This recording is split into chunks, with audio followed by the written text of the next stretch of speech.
Dive 811 on the Kronprinz Wilhelm in Scapa Flow, Scotland.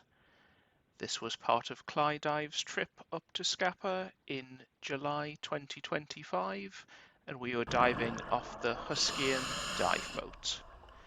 We started off the dive by heading down the shot line, which is on the stern of the wreck and leads directly into what is known as the gun cave. This ship lies upside down, and near the stern you can get underneath the wreck to see the main guns here, which are 12-inch guns. You can see my buddy coming up towards one of them there. And then as we make our way deeper into the wreck, we can see the second turret here, which is partially buried in the sand and silt. We're at about 40 meters here, and it's quite dark and silty, so we didn't spend overly long here, but we did get a few more shots of various bits of deck equipment which are hanging from the ceiling. We thought this might be a gun for a while, but I think it in the end was just a pipe, before sort of turning around and making our way back out. You can see there on the ceiling is one of the barrels, and we follow that along, eventually getting back to the gun house, which will appear in a second. There you can see in the center of screen, and here is the rear of that turret, again hanging from the ceiling above us. Starting to make our way out of the gun cave now. You can sort of see the ambient light from the sea outside this overhang, here in this greenish colour, which helped to guide the way back out.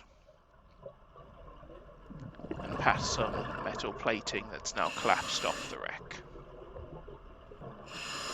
On our way out, we did find one of the smaller case mount guns. These would be about 15 centimeters or 5.9 inch guns, and lined the side of the battleship.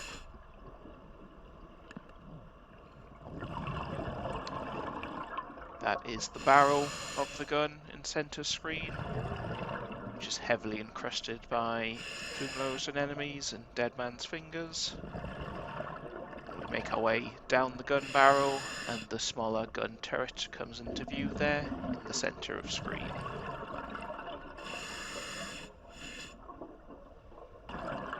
And again, my buddy posing with the barrel of the gun there.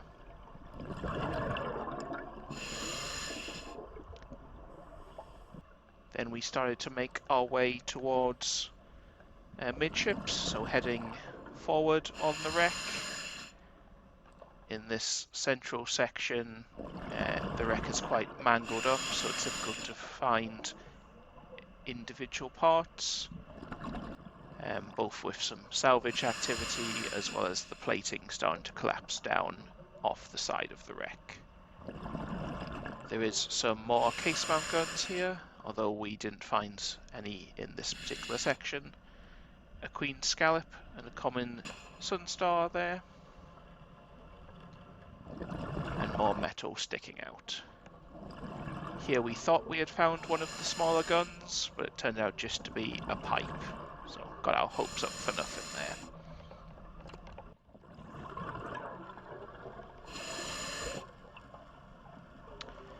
We've now reached midships, and we are at the base of the turret and mast, which we head up to, and we can come to the armoured spotting top. Soldiers could be stationed up here and would help with spotting for the main guns, as well as providing a lookout activity. Lots of fish circling this particular bit of the wreck, given it's quite enclosed, provides a nice sheltered habitat for them. And we swim all the way around the spotting top. You can see the amount of armament it has here. Quite thick plates there on the side of it.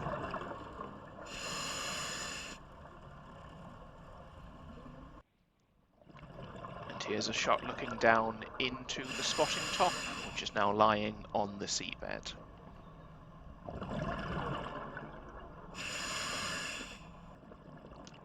Quite a large pollock there, as we make our way down what is the front of the spotting top, back towards the mast.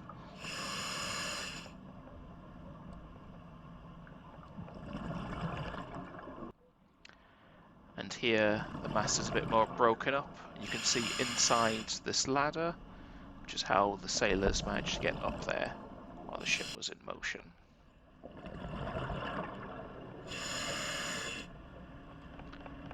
Same Pollock came back to have a look at us as we make our way back to what is the deck and headed back towards the stern. Here this pipe tricked us a second time.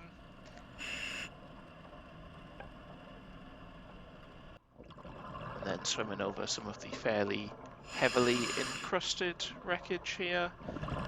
But we were approaching our maximum run time, so we bagged up here and ascended. Had about 10 minutes deco, accelerated at 50% O2, and were joined by some jellyfish.